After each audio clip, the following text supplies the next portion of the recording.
Russia launches deadly strikes in Kyiv as peace talks continue in Abu Dhabi.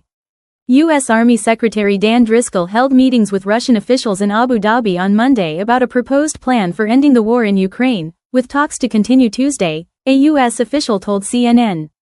The meetings, which follow days of intense diplomatic efforts as the U.S. makes a fresh push for a resolution to the war, came as Russia and Ukraine conducted deadly strikes on each other overnight Tuesday, with at least 6 killed in Ukraine's capital Kyiv, and 3 dead in Russia's Rostov region.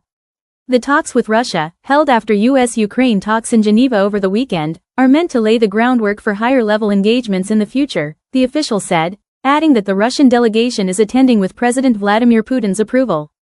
Driscoll is the most senior member of the American delegation in Abu Dhabi, excluding any diplomats, the official said. The makeup of Russia's delegation was not immediately clear. The discussions will continue Tuesday, the official said. White House Press Secretary Caroline Leavitt said Monday that President Donald Trump is hopeful and optimistic that a deal can be struck to end Russia's war with Ukraine, following the negotiations in Geneva over a 28-point peace proposal which the U.S. authored with Russian and Ukrainian input. The first draft of the proposal contained many concessions to Russia, including provisions for Kyiv to cede territory, give up its NATO ambitions, and limit the size of its army. Ukrainian President Volodymyr Zelensky said Monday that the new proposal now contains fewer points than 28, and many proper considerations have been taken into account in this framework. The Ukrainian delegation returned home from Geneva and reported on the new draft of steps, Zelensky said. This is indeed the right approach. I will discuss sensitive issues with President Trump.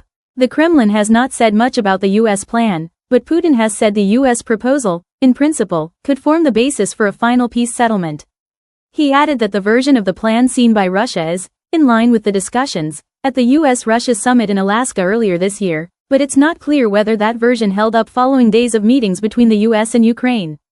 Meanwhile, Russia continued its assault on Ukraine, launching 22 missiles and 460 drones into Ukraine overnight, killing 6 people and wounding 13, according to Zelensky.